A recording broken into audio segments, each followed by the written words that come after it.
My name's Robert W. Ezell. Last name Ezell. Is there any ethnic background of your last name, Ezell? I think it's French. French. Yeah. Ah. And what is your birthday? Uh, June 20th, 1931. And where were you born? Wilmington, California. That's Los Angeles Harbor. Ah, Wilmington. right. And tell me about your family when you were growing up, your parents and your siblings. Okay. My father was a oil field worker, Uh-huh. and he was born in Oklahoma, Indian Territory in Oklahoma in the 1890s. Mm. And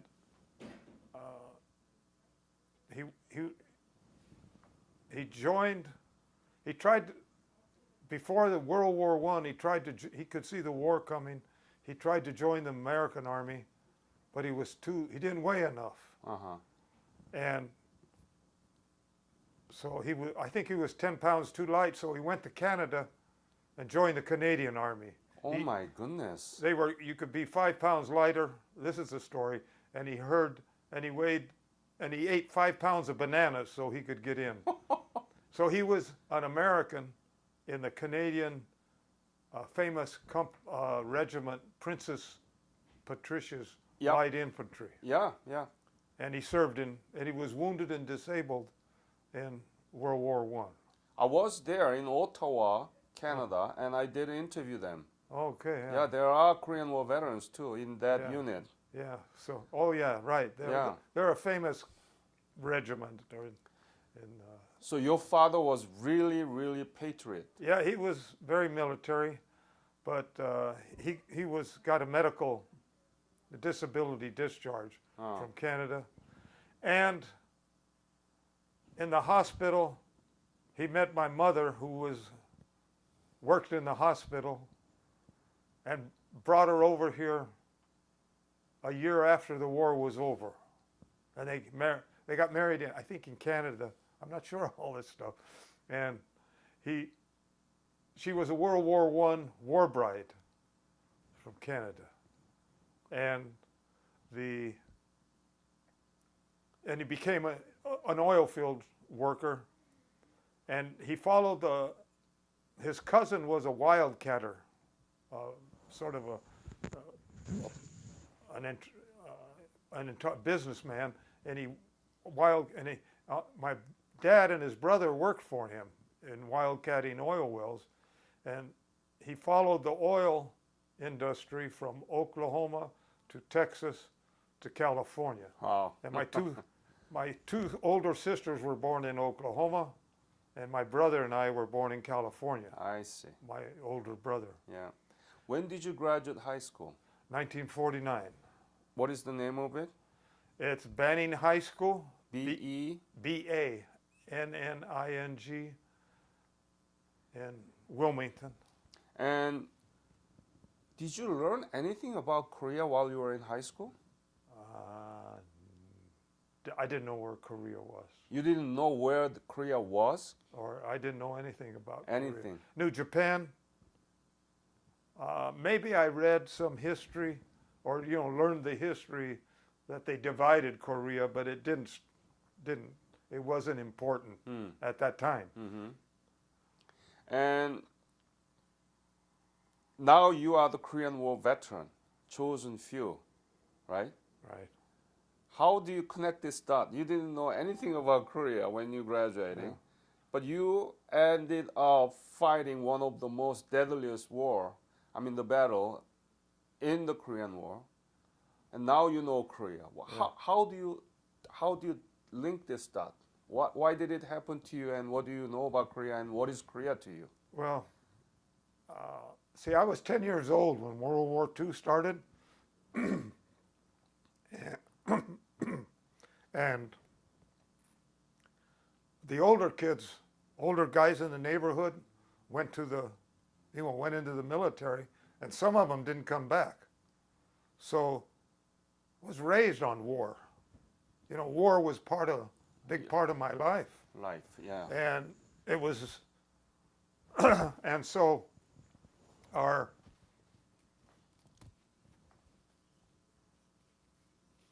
some of my friends, we were baseball players, and some of my friends, one of my friends' cousin got him into the Marine Reserve.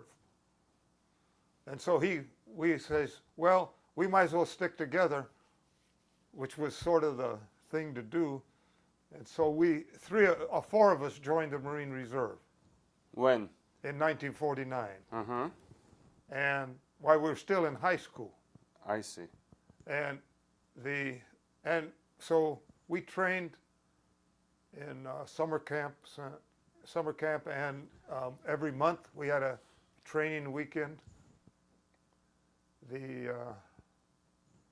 And so, well, anyway, that's how I got into the service. Got it. You know, to be part. So when did you leave for Korea? Left for Korea October 15th. 1950. Yeah, From San Diego? San Diego, yeah. Second replacement draft. Uh-huh. And what was your unit? Second replacement draft. Okay. And where did you go? We went to, we landed in Japan, I think Kobe. Kobe. Then we went to a Camp Atsu and were issued winter gear. Ah. And then we were there for about a week, I guess. And well, anyway, we boarded ship and sailed to Wonsan. What time, I mean, when did you arrive in Wonsan? The first week in November. Mm-hmm. I don't remember the exact date. Do you know Jack Hall? The one that, yeah. No. The one that, We might have been in the same training battalion. Exactly. Yeah. Might been in the same ship. Yeah, probably. Arriving in Wonsan in Yeah, I think he arrived in Wonsan November 4th.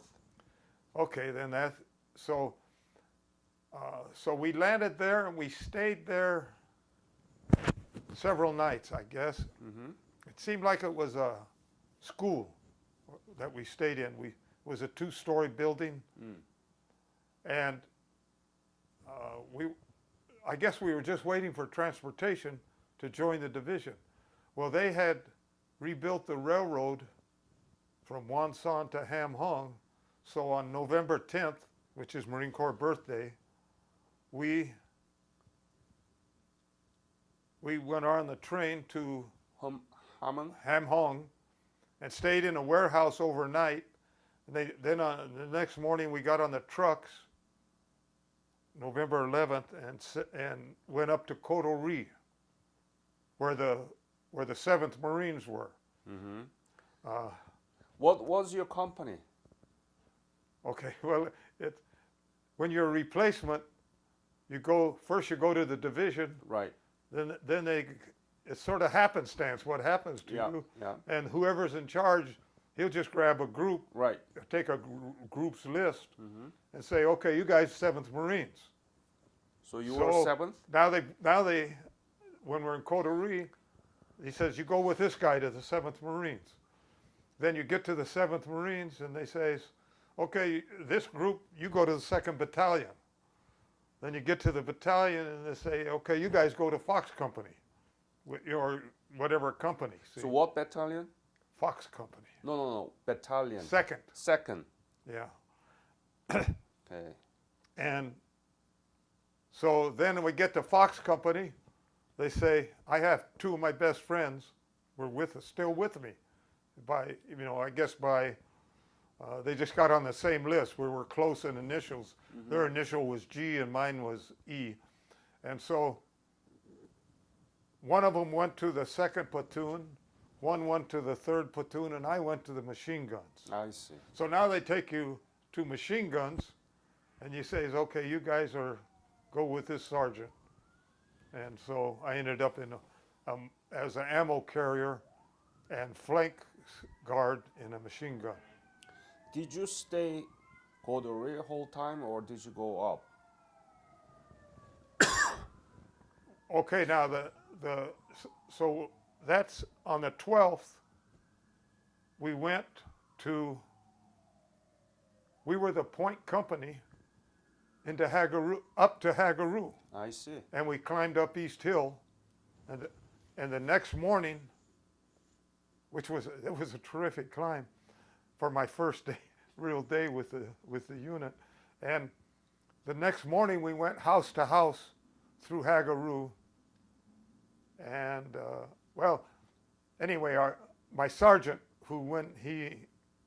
machine gun sergeant, there were 3 replacements that went to our machine gun, and there were 4 guys in our machine gun, and he says, you guys never been in combat before. He says, he's a World War II veteran.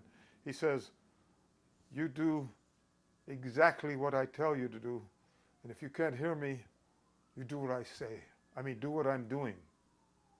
And so okay, so now he takes us house to house through Korea. We're on one side of the street and somebody else is on the other. And he says, don't touch anything. Don't move anything. And look out for wires, for booby traps. Well, there were none. There were no booby traps. So then we became security. The other units moved through us. We were the point company.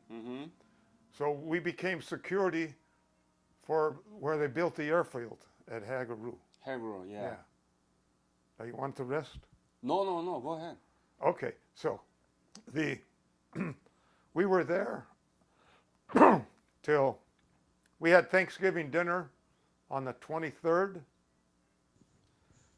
Oh, And- you had a very early Thanksgiving dinner. Yeah, on the 23rd. 23rd in Hagaruri, right? Yeah. We had one. The time I was in Korea, we had one hot breakfast and a Thanksgiving dinner. Yep. I was the month I was in Korea, and so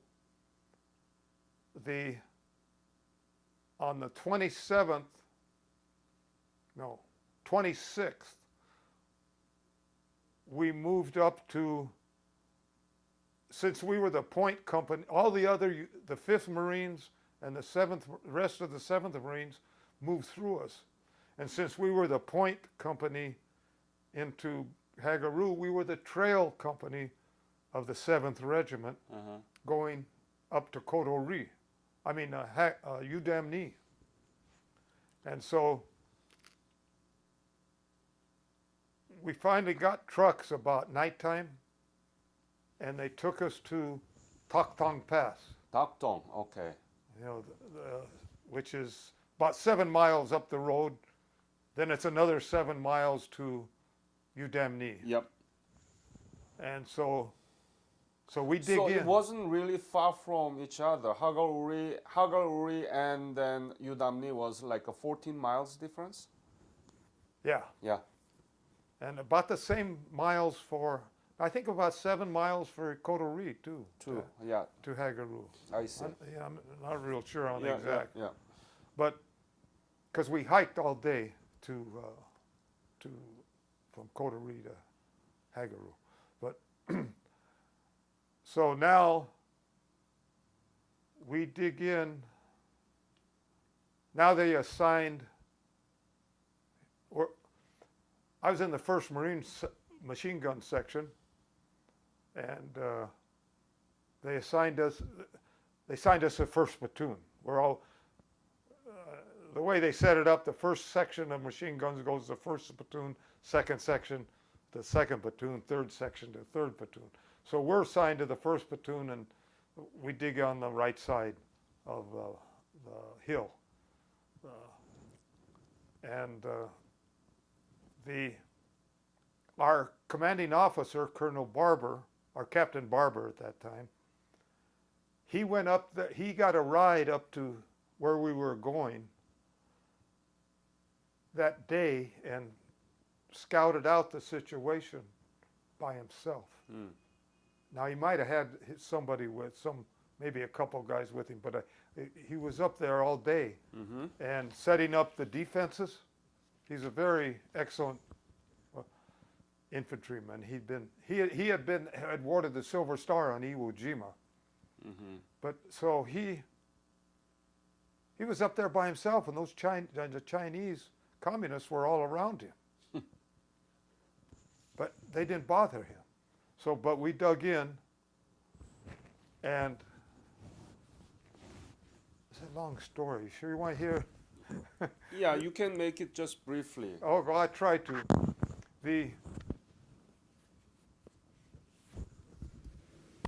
Okay, so we're on watch. We're sharing the watch that night, and we don't know the Chinese are around us You didn't Yet. know that yet? yet.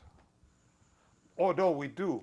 One guy got shot by a sniper while they were digging in his legs. In Dokdong Pass. At Tok Tong Pass that evening, while we were digging in, Yeah.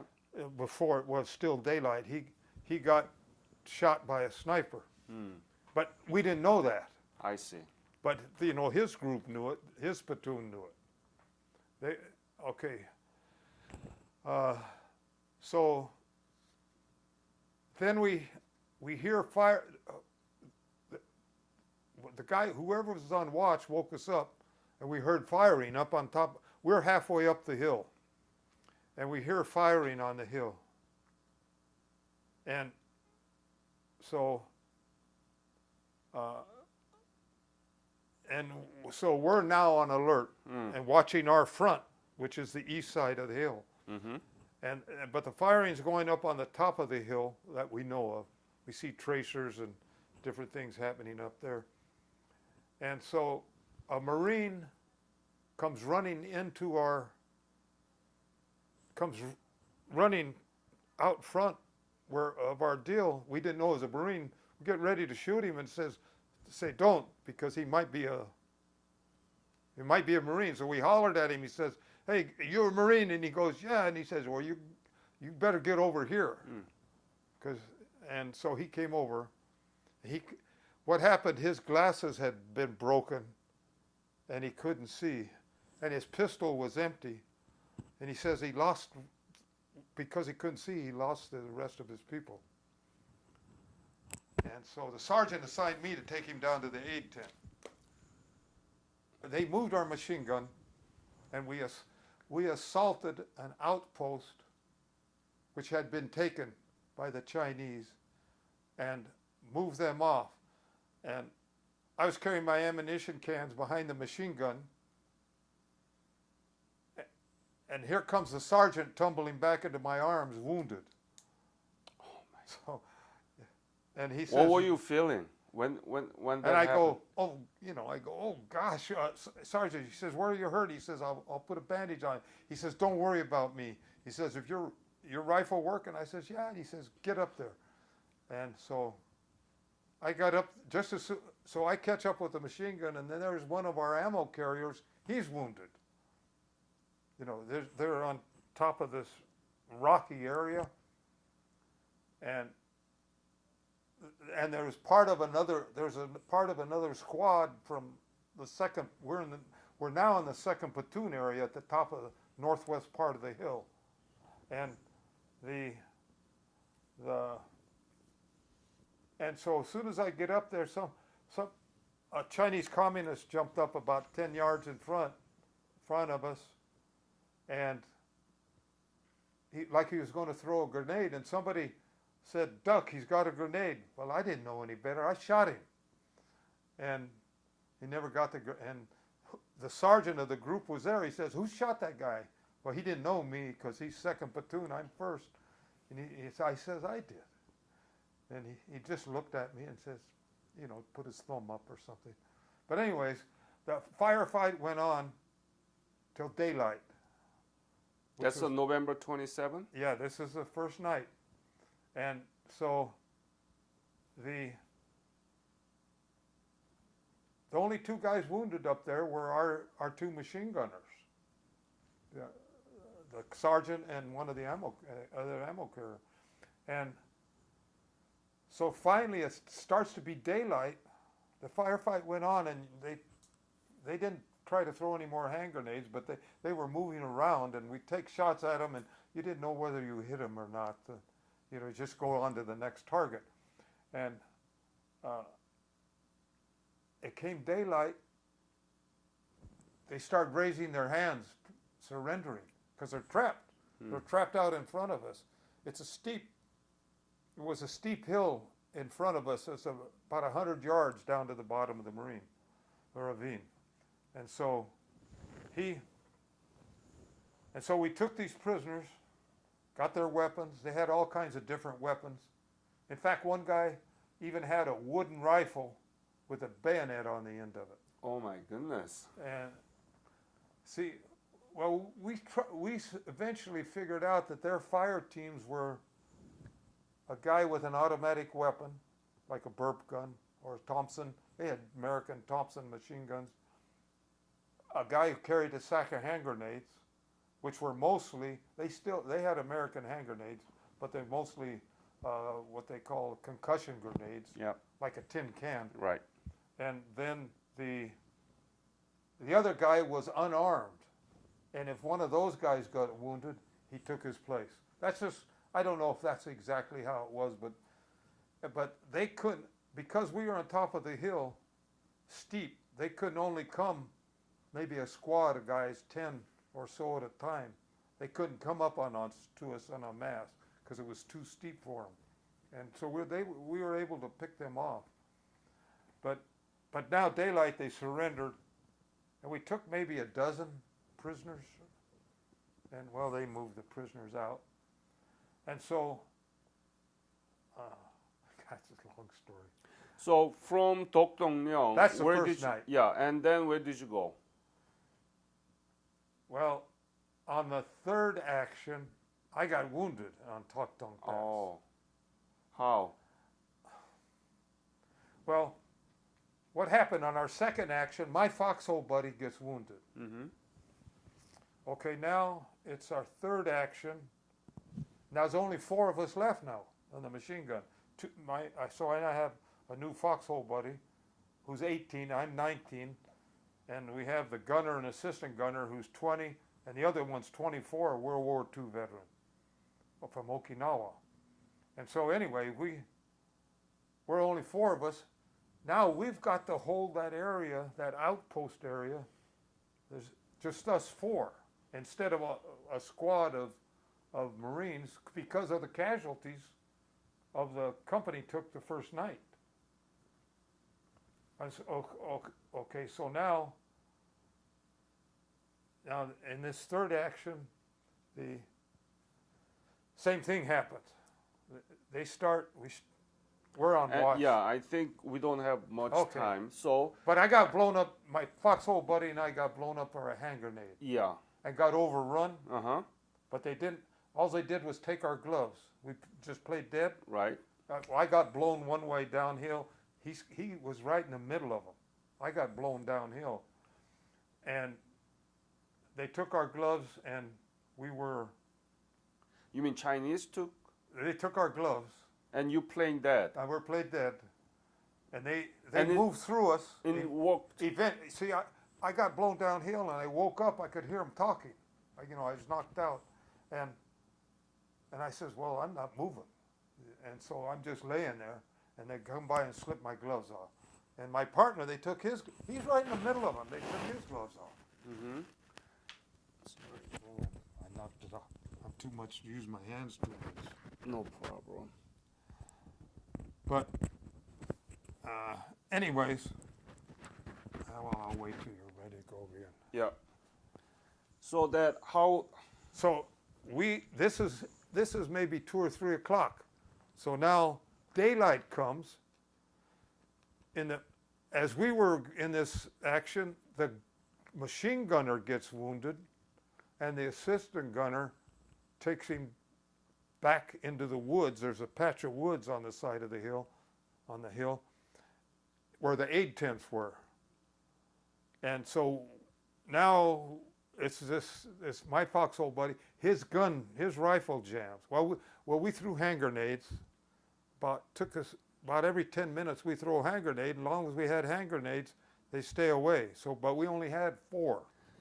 So And how you recovered from that wound, and then Yeah.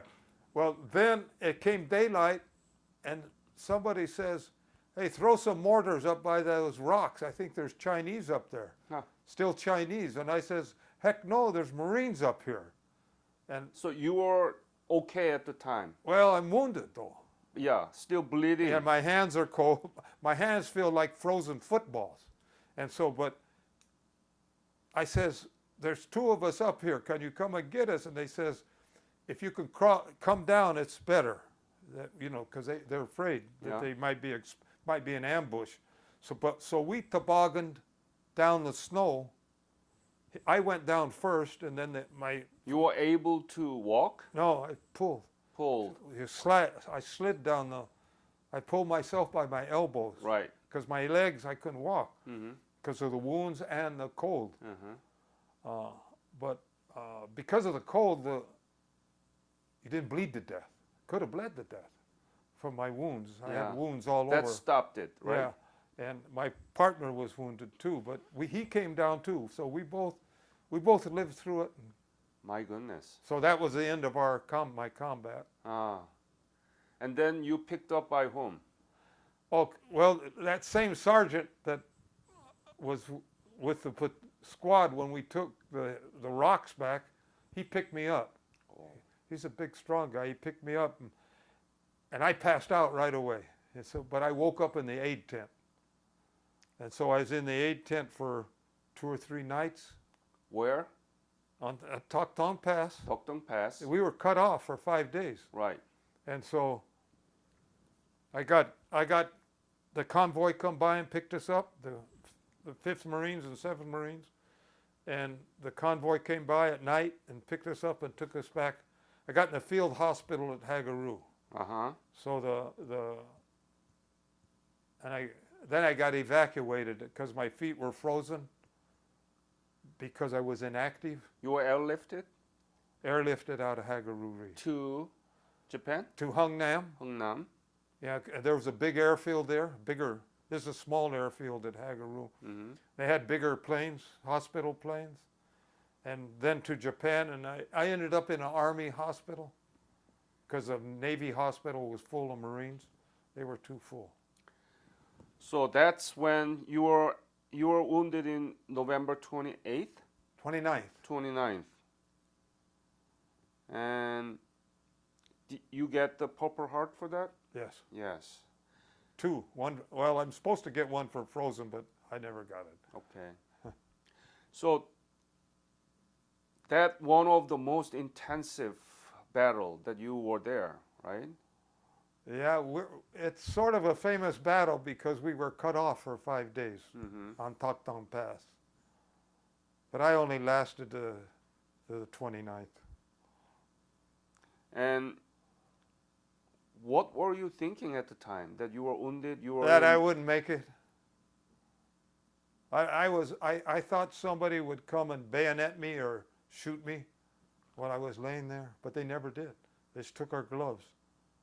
They didn't want to waste ammunition. See, they only had enough ammunition, what they could carry. And that's why we were able to hold out, because they run out of men and ammunition, because they had a lot of casualties. 3,000 casualties at Tok Tong Pass, KIAs. Mm-hmm. Yeah.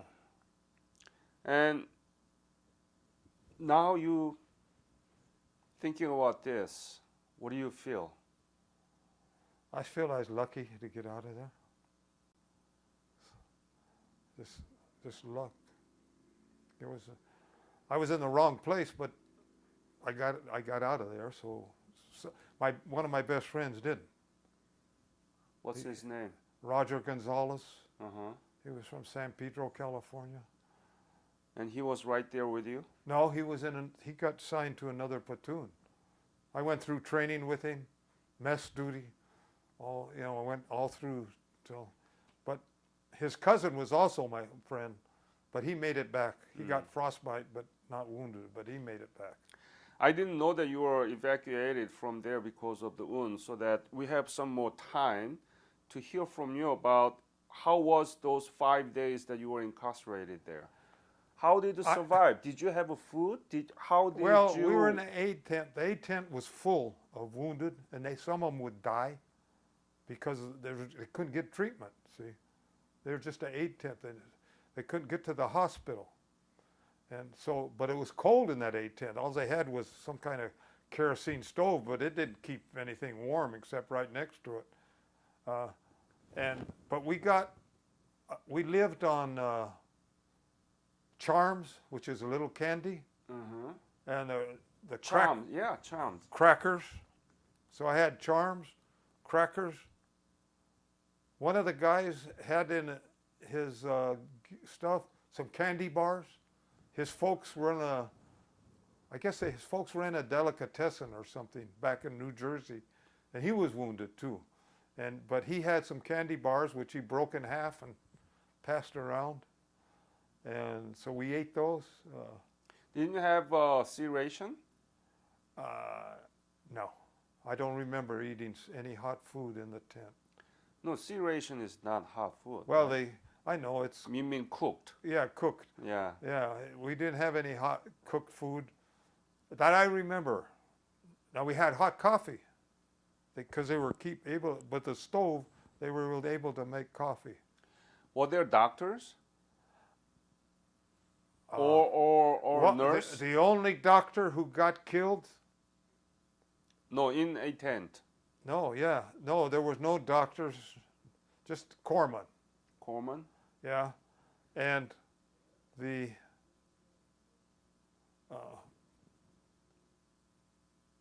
with the relief column, a doctor came. When? December 1st, I think, the 5 days. And he was talking, he was giving the casualty report to our captain in the woods, and a stray shot come and killed him. Oh. I think he's the only doctor killed in the Marines during the Korean War. Huh. And a helicopter crashed on that hill, trying to bring supplies in. While you were there? Yeah, well, I couldn't see it. It was when I was in the aid tent, but I could hear it. Mm-hmm. And my friends saw it, some of my other friends. How many were in the tent, remember? It was just full of guys laying down, I would say maybe 18, 20. That's all? No, we had, on that hill, we lost 30, some killed in action. There were 80 guys left, so that means there was 100 wounded, but some of them were walking wounded. They didn't stay in the tent. But while you were there in Dokdong Pass, weren't there Chinese around you? Yeah, well, they fought them off. They had 3. See, I was involved in some of the major battles. They had one more after I was wounded. Mm-hmm. They had one more major battle, and they repulsed them. And through artillery, machine guns. You know, we had heavy machine guns down by the road, but there's a lot of story to that. Yeah. But tell me. Well, the heavy machine guns, they counted 900 killed. They were 2 heavy machine guns from weapons company, and our captain set them up by the road, and that's the only place they could mass attack 2 places, down by the road, and up at the top of the hill was a saddle. It was like an inverted horseshoe. Our lines, you know, first platoon, second platoon. The second platoon, third platoon, and headquarters at the bottom, and the heavy machine guns. And so, like a big horseshoe, about 250 yards this way and 200 yards across, and 50 yards at the bottom. But the heavy machine guns, they counted 900 dead. But see, because they came in masses and down the road, and plus the second platoon was up above them, and they could fire down on them too. And the Then there was another machine gun up at the top of the hill where they counted 200 KIAs. In all, somebody reported that there was 2,000 killed in and around the perimeter, Wow. and another 1,000 from the artillery and the mortars and the air strikes. So about 3,000 Chinese 3,000. being killed Yeah, there. give or take, probably. Yeah. You have such a vivid memory. Well, because I was just there a month. And, you know, stuff happens over there and happens fast. Mm-hmm. When you get in a firefight. You know, you don't have time to think. You have to react with your training. Like that guy jumped up to throw a hand grenade, and I just shot him, just like I did, shot the targets, jumped up targets in training. And you remember like it happened yesterday. Yeah, because I've been over it with my friends, you know, and I was interviewed by the Library of Congress and another group for a documentary, but Mm-hmm. I didn't get into the documentary. Mm. I just got interviewed. And I wrote it down because a guy wrote a book and he wrote me a letter and asked me to write it down. And I wrote down what happened too. Did you regret that you were there at the time? One of Well, the most deadliest battle? I didn't regret it, but I was glad to get out of there.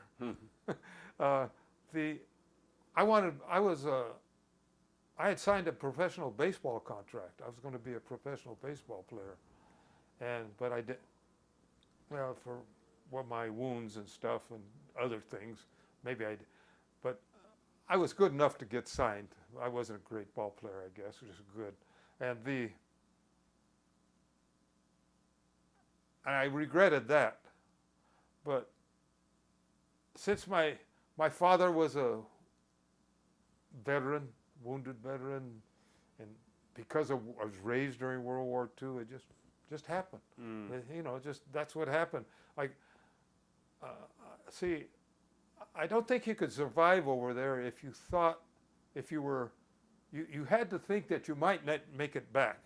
If you were scared of not making it back, you could not function. But you just had to say, well, you know, it's fate. Mm-hmm. You know, you can't make it back. Have you been back to Korea? Yes. When? Late 80s, 80. I think it was. I'm not sure. Was it the before? date slips my mind all the time. I think it was 86 or 87. Before the Olympics. Before the what? Seoul Olympic. It was the year before. So And we got to visit all the Olympic sites. Yeah, they took us on. We got to visit all the Olympic sites that they were building. Building, okay. Yeah. So it's 1987, and how did you get there? Was it? It was a Korean revisit program. Yeah, they paid all our way. Yep. And yeah, so How was it when you see it was a great visit. We got to Panmunjom. They took us down to Busan because we had guys that served there. They took us to where they went after the Chosin Reservoir, the bean patchers, I think they called it. Mm-hmm. Up by, is it Mason? Mm-hmm. Yeah.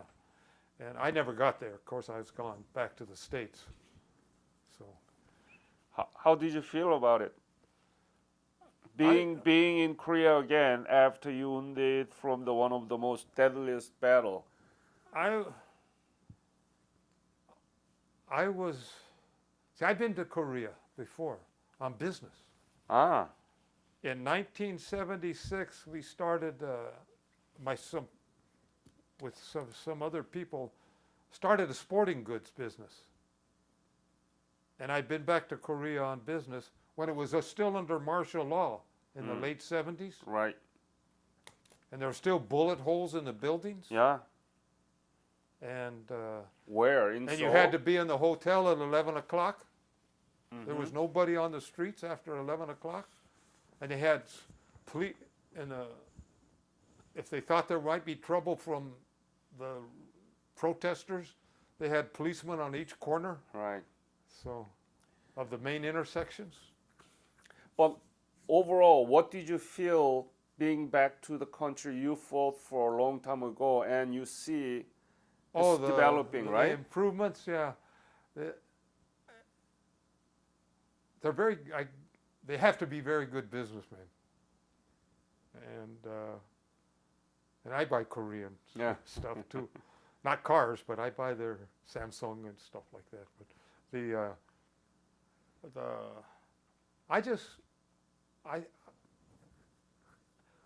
well, see, I did a lot. I read a lot. I have a big Korean library, Korean War, and books, and I read about it, and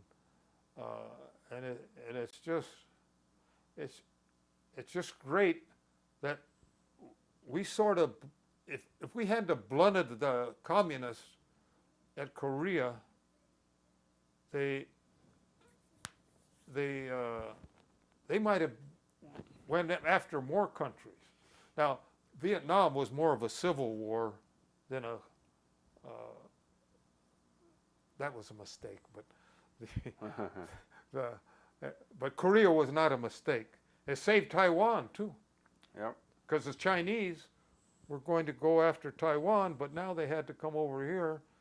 And in the meantime, they saw that the United States meant business, so they better leave Taiwan alone. Because eventually, Korea got too high tech for our business, which was a lot of handwork. We had to go to Taiwan. Right. And then they got too high tech there. The Taiwan company went over to the government industries, government sections in Red China. Yeah. I mean, how many days? You left San Diego October 15th, and you were back to the States by the end of December, right? Right. Just before Christmas. Yeah. Wow. What a 2 month, right? Yeah. What a 2 month, and you wounded, but you were in that battle, Dokdong Pass, and that's the legacy of your fight. And your you didn't think about it as being so important. It was just to survive, and because of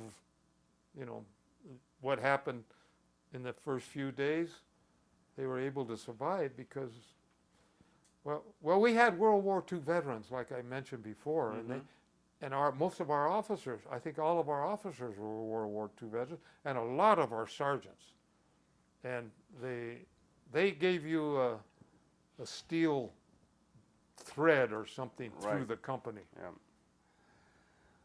Bob, I know you have more stories to share with me. Unfortunately, we don't have time, but I think you tell me one of the most vivid description of the battle that you had to fight in Dokdong Pass, and I think that's really important. Yeah. So I want to thank you for that, and on behalf of Korean Nation again, I want to thank you for your sacrifice and fight for us. Yeah. Thank you. Well, I'm glad it was worthwhile, and such a great success, South Korea. And that is your legacy. Yeah. Yeah. So that's why I helped a little bit with the other guys. Yeah, right. With the other millions. Yeah. Thank you, Bob. All right. Yep.